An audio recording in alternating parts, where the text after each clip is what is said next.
24 घंटे पहले ही हमने आपको यह बताया था कि अमेरिका इजराइल मिलकर ईरान पर सबसे बड़ा हमला करेगा और उस खबर पर अब मुहर लगाई है ईरान से आई हुई तस्वीरों ने। आपको बता दें, देखिए किस तरह से लगातार ईरान से तस्वीरें सामने आ रही है और इसी के बीच ईरान के एक दो नहीं बल्कि कई तेल डिपो और रिफाइनरियों पर यहां बीती रात जमकर हमले हुए। इसके साथ साथ ईरान पर हमलों की बड़ी पिक्चर रिलीज हो गई,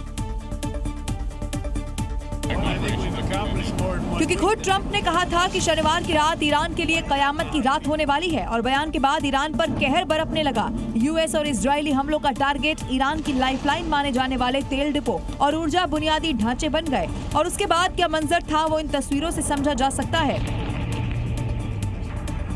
एक के बाद एक हमलों की गूंज पूरे तेहरान में सुनाई दी है। दूर से ही आग की ऊंची ऊंची लपटें और धुएं का गुबार दिखाई दिया। दावा यह है कि दक्षिणी तेहरान से लेकर पश्चिम के शहरान तेल डिपो को टारगेट किया गया। धमाकों की आवाज कई किलोमीटर दूर तक सुनाई दी। वहीं अब तेल डिपो से फैलती हुई ये आग के साथ आगे बढ़ती जा रही है, जो कि टेंशन बढ़ा रही है। अमेरिका इजराइल ने ईरान की लाइफलाइन माने जाने वाले तेल डिपो पर हमला कर दिया है, यानी वो रक्षा क्षेत्र से उसे कमजोर कर ही रहा है तो बुनियादी ढांचों को भी तबाह कर रहा है, ताकि ईरान को अब तक वॉर में मजबूती के साथ खड़ा है उसे गिराया जा सके। इन हमलों को ईरान की इकोनॉमी और सैन्य क्षमता की कमर तोड़ने की रणनीति के तौर पर भी देखा जा रहा है। इजरायली सेना ने हमलों की जिम्मेदारी लेते हुए ये दावा कर दिया है कि उन्होंने उस ईंधन भंडारण केंद्र को निशाना बनाया जिनका उपयोग ईरानी सशस्त्र बल कर रहे थे। पिछले 9 दिनों से जारी संघर्ष में ये पहली बार है जब ईरान के एनर्जी इंफ्रास्ट्रक्चर को निशाना बनाया गया। तो इजराइल की सेना ने शनिवार की रात पहली बार ईरान के तेल भंडार केंद्र को निशाना बनाया। 5 केंद्रों में भीषण बमबारी के बाद आप देखिए तेहरान के आसमान में काला धुआं छाया हुआ और इस कारण धूप जमीन तक नहीं पहुंच पा रही थी। दिन में ही रात जैसा नजारा यहां देखने को मिल रहा है और तेहरान के लोगों का कहना है कि हवा में कुछ जलने की गंध आ रही है। आसमान पूरा काला हो गया है। घर की दीवारों को देखिए, काली की मोटी परत चढ़ गई है और हर तरफ सन्नाटा है। तेल के जलने के बाद आसमान में धुएं की परत इतनी मोटी हो गई है कि सूर्य की रोशनी जमीन पर नहीं आ पा रही है। दिन में रात की जैसा नजारा दिखाई दे रहा है। आसमान ही नहीं बल्कि जमीन पर भी काली की परत बिछी हुई है। देखिए ये शख्स जूते से मारकर कैसे दिखाई दे रहा है। सड़कों पर लग रहा है कि राख बिछी हुई है। तेल और राख की वजह से चलना मुश्किल हो गया है। सफेद रंग की कार काली पड़ गई है। देखिए छूने भर से ही हाथ पर कालिक लग जाती है। अब इस कार को देख लीजिए, इसका भी वही हाल है। इजराइल के हमले के बाद तेहरान धुआं हो गया है। शनिवार रात को हुए हमले के बाद तेहरान की हवा में जहर घुल चुकी है। लोगों का यहाँ सांस लेना मुश्किल हो गया है। इस बीच जंग से जुड़ी एक बड़ी खबर सामने आ रही है, जहां पर ईरान पर आप देखिए किस तरह से लगातार इजराइल अपने हमले तेज करते जा रहा है। शाहीन शहर पर हमले की जानकारी सामने आई है। हमले के बाद यहां अफरा तफरी मचती हुई नजर आई है। इन तस्वीरों को आप देखिए, जंग से जुड़ी हुई ये बड़ी ब्रेकिंग इस वक्त आपको दिखा रहे हैं। ये तस्वीरें इस बात की बानगी है कि ये हमला कितना बड़ा था।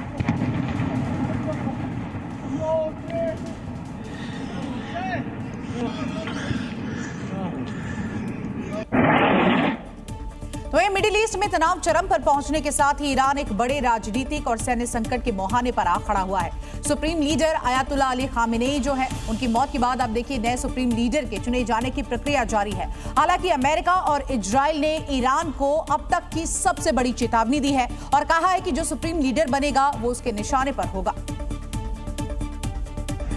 दरअसल ईरान के मौलवियों के नए लीडर की मांग के बीच अमेरिकी राष्ट्रपति ट्रंप ने ईरान को चेतावनी देते हुए कहा है कि ईरान अभी भी नहीं ठहरा तो उसे इसके गंभीर परिणाम भुगतने होंगे।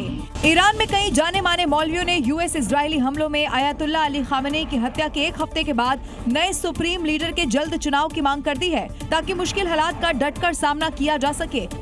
अब इस रेस में Ayatollah Ali Reza Arafi, Ayatollah Sayyid Mojtaba Khamenei Israel को इनके जीवित होने की आशंका है और Ayatollah Mohammad Mehdi Mir Bagheri भी शामिल हैं।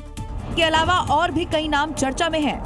लेकिन अमेरिका की धमकी के बीच युद्ध जारी रखते हुए सुप्रीम लीडर का चुनाव करना ईरान के लिए आसान नहीं होगा।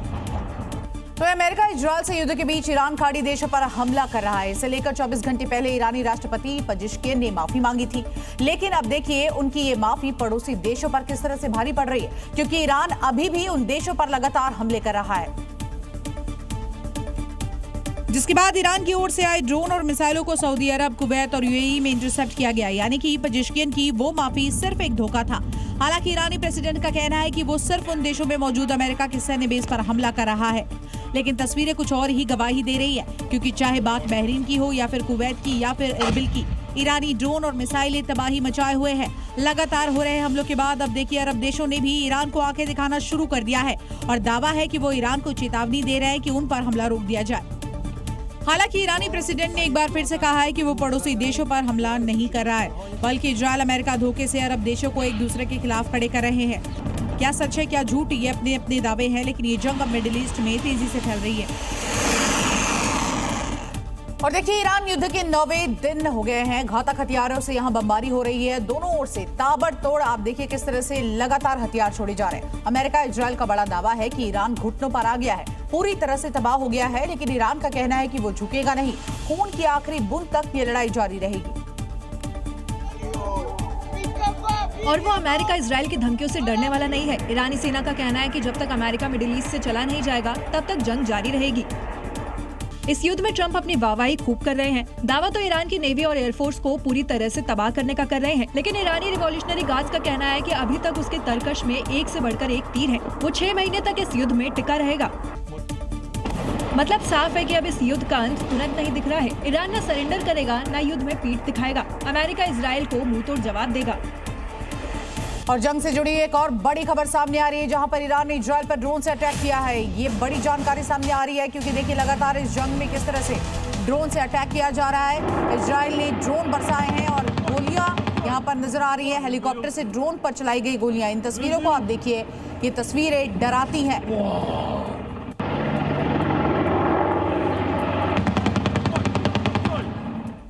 वहीं Israeli PM Benjamin Netanyahu Iran को तबाह करने की कसम खा चुके हैं, लेकिन इस जंग में उनके देश को भी नुकसान हो रहा है, लगातार इसका सामना करना पड़ रहा है। ईरानी मिसाइलें आयरन डोम को भेजती हुई टेल अवीव में तबाही मचा रही हैं, तो अब इजरायल में तबाही मचाने के लिए जमाल आ गया है। जमाल 10 ईरान की पावे क्रूज मिसाइल का प्रॉक्सी वर्जन है, जिसे इराक से इस्लामिक रेजिस्टेंस ग्रुप ने अमेरिकी सैन्य बेस पर दागा है, जिसकी तस्वीर भी अब सामने आई है, लेकिन इसकी जद में इजरायल भी है। और ईरान अपनी इस जमाल 10 मिसाइल के जरिए नेतन्याहू के कई शहरों को टारगेट कर सकता है। जमाल 10 की बात करें तो लैंड अटैक क्रूज मिसाइल है, जो कि जमीन से लॉन्च होती है और कम ऊंचाई पर उड़कर रडार से बचती है। इसकी रेंज 1000 किलोमीटर से ज्यादा है, जो कि इराक से इजरायल तक आसानी से दागी जा सकती है। यानी अभी तक ईरान अपनी शाहिद 155 खैबर मिसाइलों से ही इजरायली डिफेंस सिस्टम को भेजता हुआ नजर आ रहा था, लेकिन अगर जमाल 10 का इस्तेमाल होता है तो इसके बाद तस्वीरें बदल जाएंगी। तो ईरान और इजरायल का युद्ध हर बीतते दिन के साथ आप देखिए किस तरह से घातक होते जा रहा है। ईरान बैलिस्टिक मिसाइलों के साथ साथ क्लस्टर बमों से भी हमला कर रहा है, और ये बम इतनी ज्यादा खतरनाक है कि 100 से ज्यादा देशों ने इसे बैन किया है। इजरायल की राजधानी तेल अवीव पर ईरान मौत की बारिश कर रहा है। ये जो आसमान में छोटे तारे दिख रहे हैं, वो कोई मामूली सी चिंगारी नहीं है, बल्कि सबसे खतरनाक क्लस्टर बम है। तेल अवीव में लगातार सायरन बजने की आवाज आ रही है। दावा किया जा रहा है कि ईरान ने बैलिस्टिक मिसाइलों के जरिए इजरायल पर क्लस्टर बम दाग दिए हैं। हमले का जो वीडियो सामने आया, उसमें रात के अंधेरे में आसमान में एक साथ कई विस्फोट होते हुए दिखाई दिए। पहले आसमान में अंधेरा छाया और विस्फोट होते ही चमक फैल गई। इसी के बाद आग के गोले की तरह दिखने वाले बम तेज रफ्तार से जमीन की तरफ बढ़ते हुए नजर आए। कुछ ही मिनटों में तेल अवीव के कई इलाकों में धमाकों की आवाज गूंजने लगी। ये बम आखिर इतना खतरनाक क्यों है? क्लस्टर बम कोई एक बम नहीं है, बल्कि बमों का एक बड़ा डिब्बा या कंटेनर होता है। इसे हवा से गिराया जा सकता है या मिसाइल के जरिए दागा जा सकता है। हवा में एक निश्चित ऊंचाई पर पहुंचते ही इसका मुख्य हिस्सा खुल जाता है और भीतर से दर्जनों छोटे बम बाहर निकल जाते हैं। यही वजह है कि क्लस्टर बम को दुनिया के सबसे खतरनाक हथियारों में गिना जाता है। इस बीच एक और बड़ी जानकारी सामने आ रही है, जहां पर खबर यह है कि इजरायल पर क्लस्टर बम से हमला किया गया है। तो देखिए किस तरह से ये जंग अब और भी ज्यादा बढ़ते जा रहा है। इन सबके बीच क्लस्टर बम से यहाँ ईरान ने हमला किया है। हमले में कई लोग घायल भी हुए हैं, कई इमारतें, गाड़ियों को नुकसान पहुंचता हुआ नजर आ रहा है। आप देख सकते हैं भीड़ यहाँ पर तितर बितर होती हुई नजर आ रही है। तो क्लस्टर बम से हमले के बाद लोग भी घायल हैं।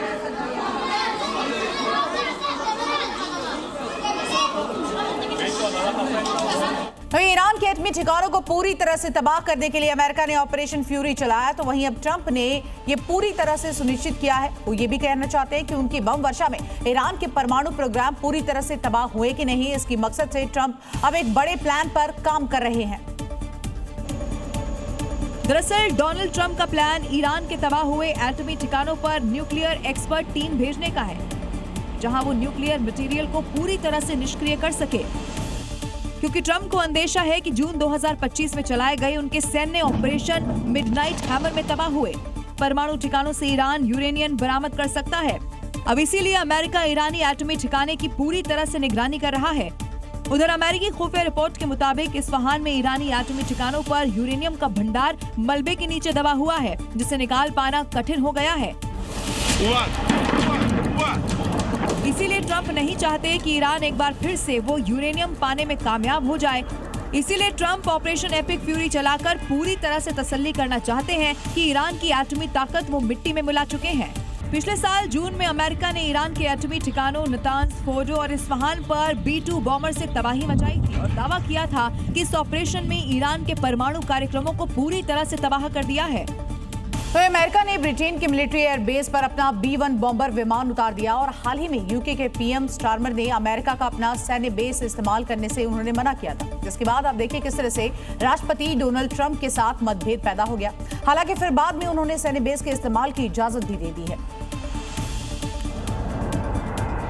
जिसके बाद अमेरिका से करीब 7,200 किलोमीटर की उड़ान भरकर अमेरिका का B-1 बॉम्बर विमान ब्रिटेन के एयरबेस पर उतरा है। अमेरिका का B-1 लांसर विमान कभी भी यूके के ग्लूस्टरशायर बेस से ईरान के लिए उड़ान भर सकता है और पलक झपकते ही भारी तबाही मचा सकता है। B-1 बॉम्बर का वजन 86 टन है और ये अमेरिकी एयरफोर्स का सबसे तेज बॉम्बर है। इसकी अधिकतम स्पीड की अगर बात करें तो ये 1448 किलोमीटर प्रति घंटा से अधिक है। 4 इंजन वाला ये विमान 34,000 किलो से अधिक का पेलोड ले जा सकता है। द बोन नाम से मशहूर इस अमेरिकी बॉम्बर विमान में टारगेट को निशाना बनाने में मदद के लिए एडवांस रडार और GPS सिस्टम लगे हैं। इसमें दुश्मनों से सुरक्षा के लिए इलेक्ट्रॉनिक जैमर, रडार वार्निंग और एक डिकॉय सिस्टम भी मौजूद है।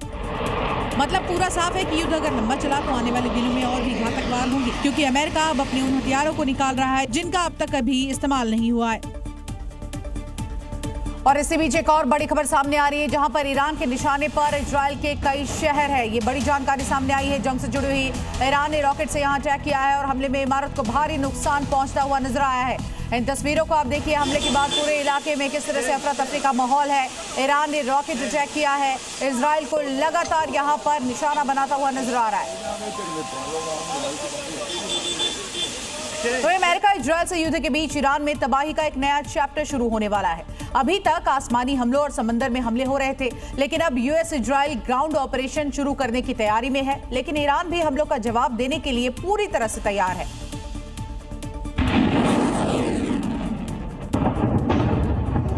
पिछले 9 दिनों से बारूदी बौछार जारी है। मिडिल ईस्ट में युद्ध की आग फैलती जा रही है, लेकिन ना तो अमेरिका इजराइल रुकने को तैयार है और ना ईरान। ऐसे में अब तबाही का फाइनल अलार्म बज गया है और बारी ईरान में ग्राउंड में उतरने की होने लगी है और मकसद कहीं ना कहीं ईरान में मौजूद परमाणु मटेरियल सीज करने का है। और इजरायली पीएम नेतन्याहू के बयान से इस पर मुहर भी लगती दिख रही है। यानी अब नेतन्याहू युद्ध को लंबा खींचने के मूड में नहीं दिखाई दे रहे और इसके लिए उनके पास कई प्लान है, लेकिन ईरान भी इन धमकियों के आगे झुकने को तैयार नहीं है। खामेनेई की मौत के बाद भी ईरान मुंह तोड़ जवाब दे रहा है और राष्ट्रपति पेजेश्कियान ने सरेंडर न करने के संकेत दे दिए हैं। पेजेश्कियान का कहना है कि वो किसी को 1 इंच जमीन नहीं हथियाने देंगे। उन लोगों की नींद उड़ा देंगे जो ईरान के प्रति दुर्भावना रखते हैं। इसके साथ ही अमेरिकी और इजरायली हमलों का जोरदार जवाब देंगे और आत्मसमर्पण नहीं करेंगे। यानी ये युद्ध और भीषण होने वाला है, क्योंकि अब तक कोई भी कमजोर साबित नहीं हुआ है और आने वाले वक्त में ये और विध्वंसकारी होगा। आखिर अमेरिका और इजराइल के जो ईरान में ग्राउंड ऑपरेशन शुरू करने की प्लानिंग हो रही है, उसका मकसद क्या है वो भी जान लेते हैं। तो देखिए, उसकी वजह है ईरान में मौजूद यूरेनियम। किस तरह से ईरान में यूएस का स्पेशल मिलिट्री ऑपरेशन संभव है। ग्राउंड ऑपरेशन में आईडीएफ की मदद भी ली जाएगी। ईरान के परमाणु साइट को कब्जा करने का पूरा प्लान है, तो वहीं परमाणु साइट को पूरी तरह से नष्ट करने का भी प्लान है। ईरान के पास 450 किलो यूरेनियम इस वक्त मौजूद है। ईरान के पास 60% यूरेनियम संवर्धित है, तो वहीं 90% संवर्धित होने पर परमाणु बम पूरी तरह से बन सकता है। और ऐसे में अब देखना होगा कि क्या हमले किए जाएंगे। इसी बीच ईरान से युद्ध के बीच अब अमेरिका ने ईरान को प्यासा मारने वाला एक और प्लान शुरू कर दिया है। अमेरिका ने ईरान के केश्व द्वीप पर यहां वाटर प्लांट पर ही हमला कर दिया और प्लांट से 30 गांवों में होने वाली पानी की सप्लाई पूरी तरह से ठप हो चुकी है। तो इसे अमेरिका की नई स्ट्रेटेजी माना जा रहा है ताकि ईरान के लोग पानी के लिए भी तरसे। एक तरफ America oil refinery, oil depot पर हमले कर रहा है, बुनियादी ढांचों को निशाना बना रहा है, तो अब वाटर प्लांट पर हमले की भी खबर है। रिपोर्ट्स के मुताबिक M142 HIMARS सिस्टम से बहरीन से ईरान की ओर रॉकेट दागे गए, जिसका दावा खुद ईरानी मीडिया ने भी किया है। वाटर प्लांट किश्म द्वीप पर है, जहां पर 30 गांवों को पानी की सप्लाई होती है। खारे पानी को मीठे पानी यानी कि पीने लायक बनाया जाता है। अमेरिका के खिलाफ इस एक्शन का मकसद ईरान को दूसरे मुद्दों पर उलझाना है, यानी डिफेंस के बाद क्रिटिकल इंफ्रास्ट्रक्चर पर हमला किया जा रहा है, जिसे लेकर ईरानी विदेश मंत्री अब्बास अरागची ने कहा है कि वो वाटर हमले का अंजाम बुरा होगा। और जिस तरह से अमेरिका ने वाटर प्लांट पर अटैक किया है, मध्य पूर्व में जल संकट गहरा गया है, क्योंकि ईरान अरब देशों के वाटर प्लांट पर हमला कर सकता है। कुवैत में 90% वाटर प्लांट से निकलता है, सऊदी अरब में 70%, यूएई में 50%, तो वहीं बहरीन में 90% पानी प्लांट से सप्लाई होता है। ऐसे में युद्ध वाटर वॉर की ओर बढ़ता हुआ दिखाई दे रहा है, जिसका खामियाजा आम लोगों को भुगतना पड़ेगा। युद्ध के पहले दिन से ही अमेरिका और इजराइल ईरान पर बारूदी तबाही मचा रहे थे। ईरान की सैन्य ताकत पर मिसाइलों से प्रहार करके ईरान को बहुत बड़ी चोट दे रहे थे। ईरान के शहरों की सैटेलाइट इमेज जो है ये बता रही है कि इस युद्ध में ईरान को आखिर कितना नुकसान पहुंचा है। ट्रंप दावा कर रहे हैं कि उन्होंने इस युद्ध में ईरान को गहरे जख्म दिए हैं, उनकी मिलिट्री ताकत को लगभग खत्म कर दिया है। ट्रंप के इस दावे पर ईरान की ये सैटेलाइट तस्वीर काफी हद तक मोहर लगाती है। देखिए कैसे अमेरिका और इजराइल की एयर स्ट्राइक ने ईरान पर तबाही के निशान छोड़े हैं। हवाई हमले में कई ईरानी मिलिट्री ठिकाने खंडर बने हुए नजर आ रहे हैं। ये सैटेलाइट तस्वीरें ईरान में अमेरिका के हमले से पहले और बाद की है। एक तस्वीर 20 जनवरी की है तो दूसरी तस्वीर 6 मार्च की है। देखिए कैसे पहली तस्वीर में ईरानी मिसाइल बेस, स्टोरेज फैसिलिटी और एयर डिफेंस सिस्टम सही सलामत है। वहीं एयर स्ट्राइक के बाद की तस्वीर देखिए, इन जगहों को अमेरिका और इजराइल बारूदी तबाही मचाते हुए पूरी तरह से खंडर बना चुके हैं। शाहबार मिलिट्री फैसिलिटी पर हमला कर उसे मलबे के ढेर में तब्दील कर दिया गया है। घनियाबाद एयर डिफेंस साइट पर भी स्ट्राइक से तबाही मच गई है। वहीं सिराज एयरबेस में खड़े एयरक्राफ्ट के भी परकच्चे उड़ गए हैं। तो आज के दौर में युद्ध सिर्फ सैनिकों से नहीं बल्कि आधुनिक हथियारों और टेक्नोलॉजी से भी लड़ा जा रहा है। अमेरिका भी ईरान के खिलाफ युद्ध में टेक्नोलॉजी का भरपूर इस्तेमाल कर रही है। ईरान पर हमले करने के लिए ट्रंप ने आर्टिफिशियल इंटेलिजेंस यानी कि AI को हथियार बनाया है।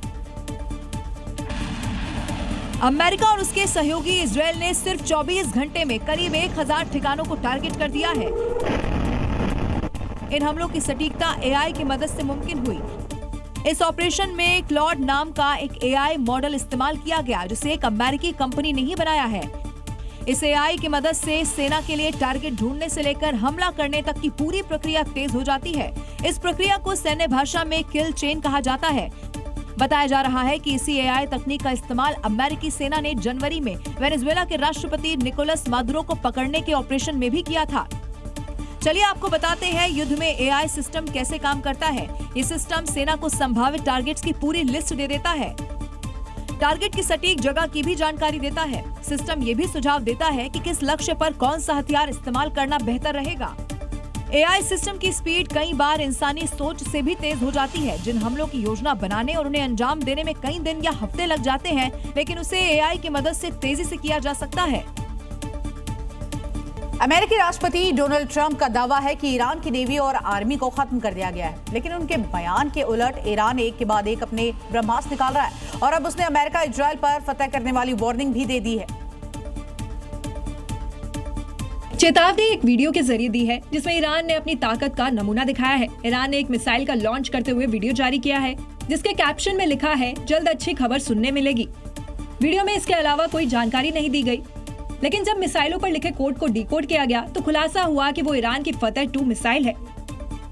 प्रेसिडेंट डोनाल्ड ट्रंप कल तक दावा कर रहे थे कि ईरान को 3 दिनों के अंदर ही पूरी तरह से घुटनों पर ला दिया जाएगा, लेकिन इन तस्वीरों को देखने के बाद शायद उनके सुर बदल जाएंगे, क्योंकि ईरान ने अपनी सैन्य शक्तियों के एक्टिव होने की बात कही है।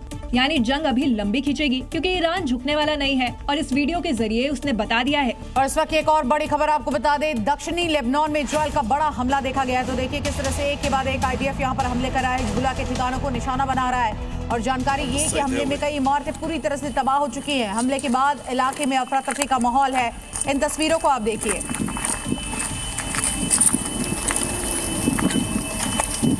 देखिए, दिल्ली के उत्तम नगर में किस तरह से होली के दिन हुए तरुण हत्याकांड में अब योगी मॉडल से हिसाब किताब शुरू हो गया है। परिवार की तरफ से लगातार तरुण के हत्यारों पर बुलडोजर एक्शन की मांग हो रही थी और अब आखिरकार 90 घंटे से ज्यादा का वक्त बीत गया है और आज आरोपियों पर पीले पंजे का प्रहार भी शुरू हो गया है। एक साथ दो बुलडोजर हत्या में शामिल आरोपी के घर पहुंचे और गरजना शुरू कर दिया। कार्रवाई के दौरान किसी तरह का हंगामा न हो सके, इसके लिए पहले ही पुलिस फोर्स की तैनाती कर दी गई थी। पूरे इलाके को जो छावनी में तब्दील कर दिया है।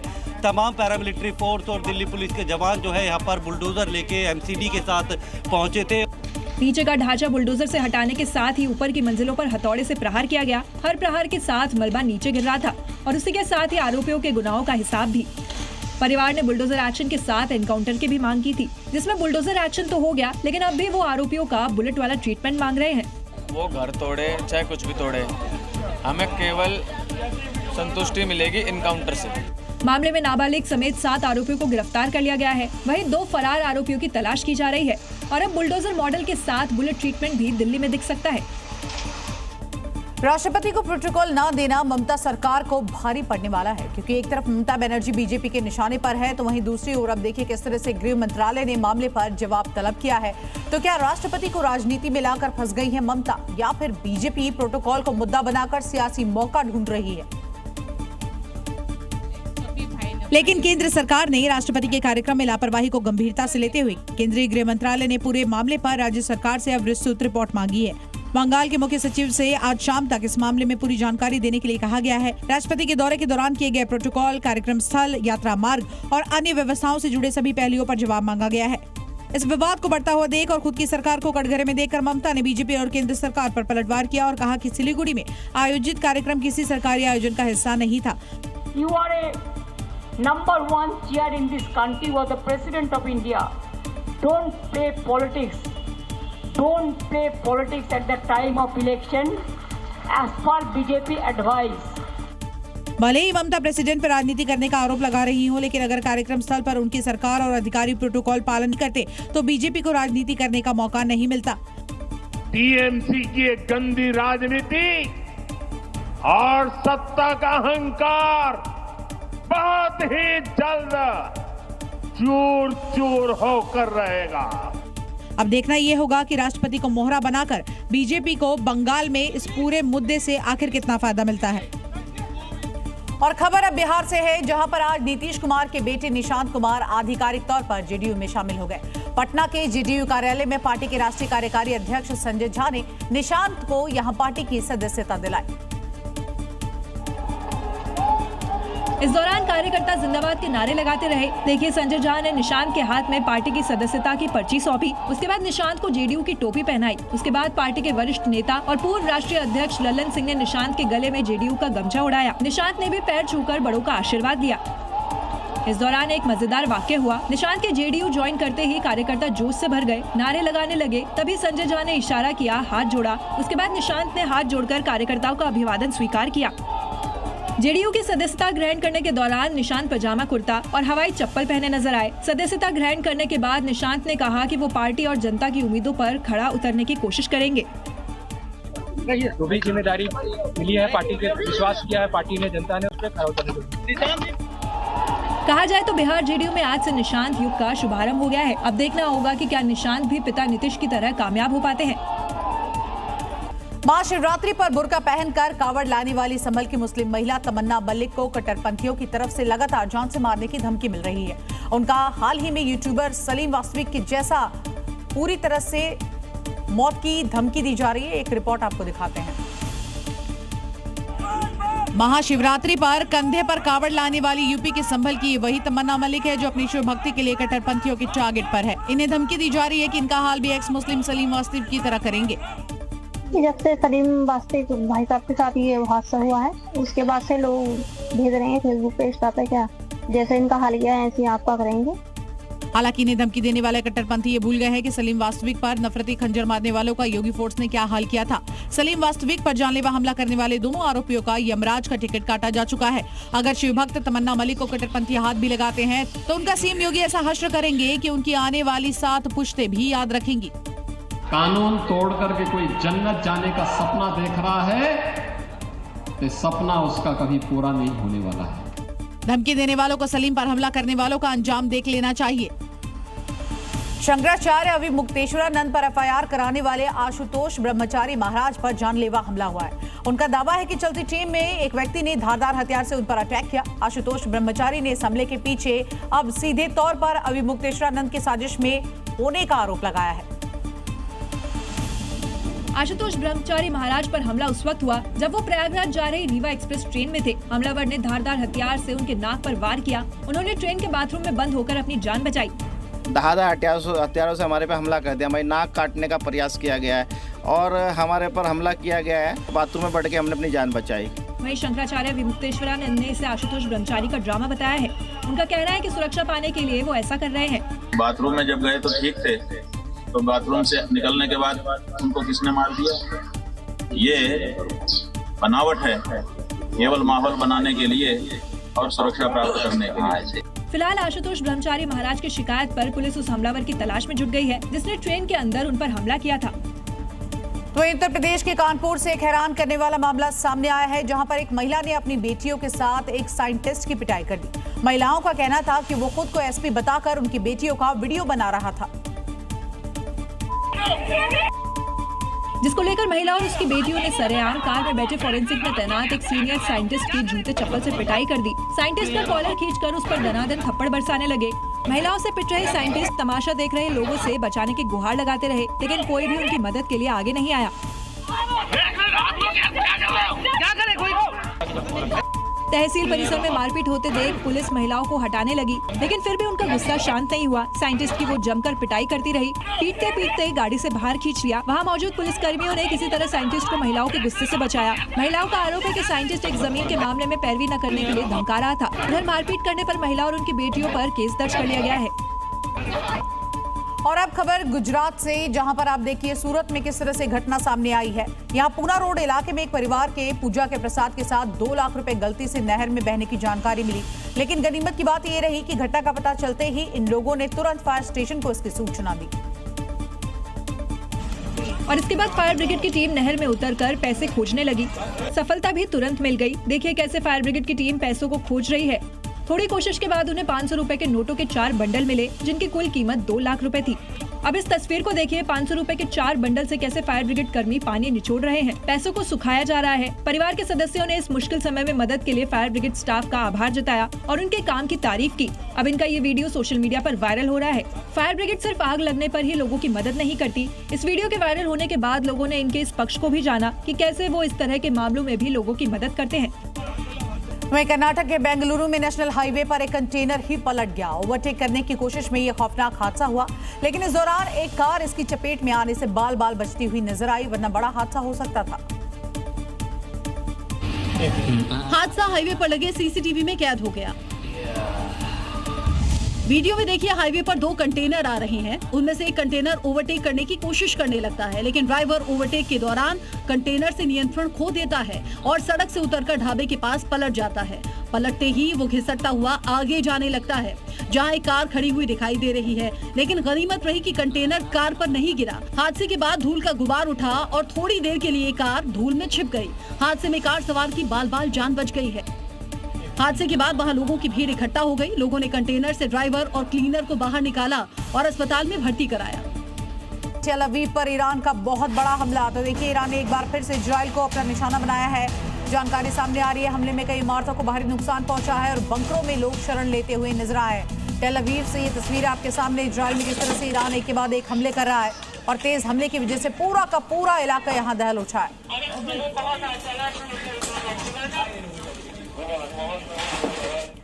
तो अमेरिका के हमलों का जिस तरह से ईरान जवाब दे रहा है, उसको देखते हुए अमेरिका अपने तरकश के एक बड़े हथियार को बाहर निकालने की तैयारी कर सकता है। दावा किया जा रहा है कि इस युद्ध में अमेरिका अब मदर ऑफ ऑल बम्स को हमले की योजना बना रहा है। अगर इस युद्ध में मदर ऑफ ऑल बम्स का इस्तेमाल करता है तो विनाश लीला मचनी तय है, क्योंकि अमेरिका का ये तबाही का सामान मिडिल ईस्ट को राख करके बना देगा। तो वहीं अमेरिका की ये गलती मिडिल ईस्ट में मौजूद उन सैन्य ठिकानों को भी नुकसान पहुंचा रही है। क्योंकि GBU-43B mother of all bombs America का अब तक का सबसे बड़ा और शक्तिशाली गैर परमाणु बम है। इस विशालकाय बम का वजन तकरीबन 10,000 किलो है। ये जमीन के ऊपर हवा में फटकर टनल और बंकरों को नष्ट करता है। मदर ऑफ ऑल बम्स का इस्तेमाल अमेरिका ने पहली बार अप्रैल 2017 में अफगानिस्तान में ISIS के ठिकानों पर किया था। ये विध्वंसक बम फटने के बाद ऑक्सीजन को सोख लेता है, जिससे एक बड़ा सा आग का गोला बनता है, जिससे एक बड़ी शॉक वेव पैदा होती है। इस बम का साइज इतना बड़ा है कि इसे MC-130 जैसे मालवाहक विमानों से गिराया जाता है। तो ईरान से जंग के बीच अमेरिका के युद्ध सचिव पीट हेग्सेथ ने बड़ा बयान दे दिया। ईरान के बहाने पूरी दुनिया को अपनी जद में रहने की धमकी दी है। साथ ही उन्होंने कहा कि अमेरिकियों की हत्या करने वाले धरती पर कहीं भी छुपे हो, हम पीछा करके उन्हें मार ही डालेंगे।